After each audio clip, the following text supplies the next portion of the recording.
So don't use the F word. Whenever you use the F word, customers more than not would just say, just checking around, just trying to get some quotes, or hey, you're the first person I call. I got a couple more places I want to call before I get back to you. And customers are smart, so customers are going to go, they're going to call around, and then if you're not the first person on the list to mention fees or fleas, the customer's going to ask you about it.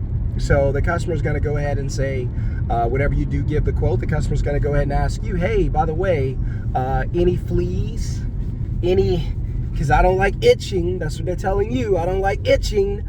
I don't want to be scratching all day because you got all these fleas. You know, you got all these F words for me.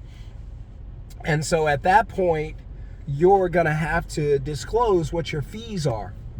And then the customer's going to start scratching. They're going to start itching, and they're not going to want to do business with you. They're going to call around. They're going to call my company or somebody else's company that does not have fees.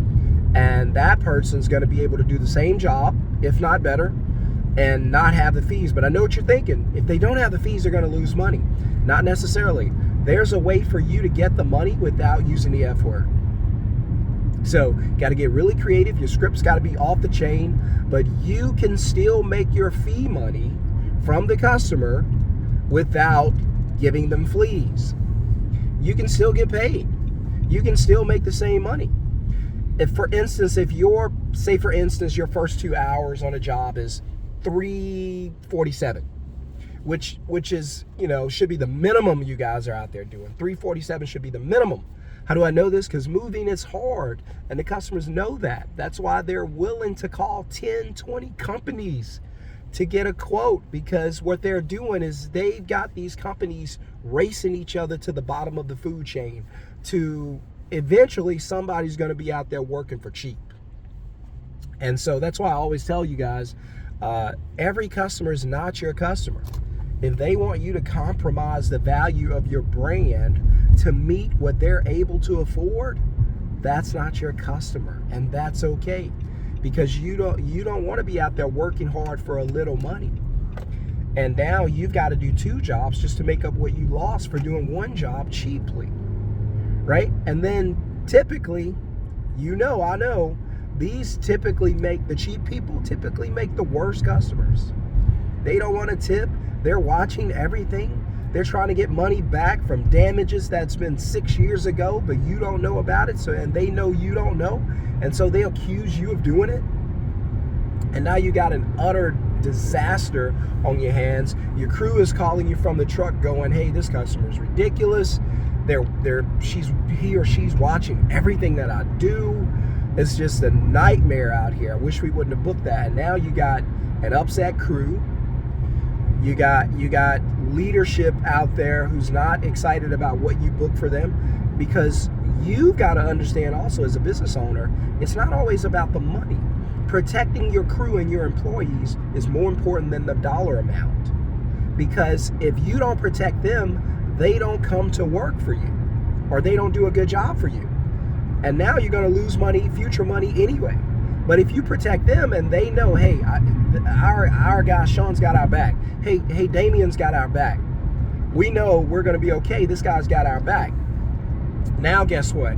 Now the crew feels protected, feels like the management has their best interests in mind, and they're okay going out, okay performing at a high level, because they know they're protected. They know if anything goes down, they're protected. If the customer tries anything shady to get money back, they're protected.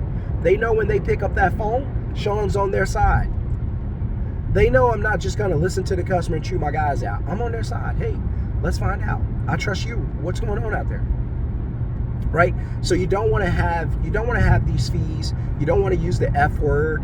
Again, fees and fleas, they both itch. You don't want itchy customers. And so you've got to figure out a way to be able to include your fees into the dollar amount per hour, right? Into the dollar amount per hour. You've got to figure out a way to include it. By the way, I don't always recommend that you do flat rates, but if you do, please overestimate your flat rates. If it looks like a 3-hour job, tell them 4, tell them 5. just to protect yourself. Worst thing could happen, worst thing that could happen is you would have to give money back. But that's okay, you didn't earn that money anyway. But the other thing that could happen is you end up out there working for free. That's a worse feeling. I'd rather overbid and give money back that I didn't work for than to be out there underbidding, asking for money that they don't want to pay, or you find out the customer doesn't have it. And now you got a real problem on your hands. So you've got to be careful when you're out there. Again, you don't want to have all these fees. You don't want to have all these fleas. Stop using the F word. You got to figure out a way to make the same amount of money. So if you're $347 minimum for 2 hours, and then some of you guys double backing, you got a $75 truck fee, material fee, truck fee, travel fee, all these kind of different fleas that's making the customers itch. You don't want to do that, because the customer's just going to hang up with you and call around. You've got to be very creative to get that. So if you want to learn how to do that, I'll drop a link for the masterclass. It's on sale. Go grab the masterclass. It's about 4 hours of training. It's going to help you to elevate your business, take it to the next level. It's going to be in the first comment below.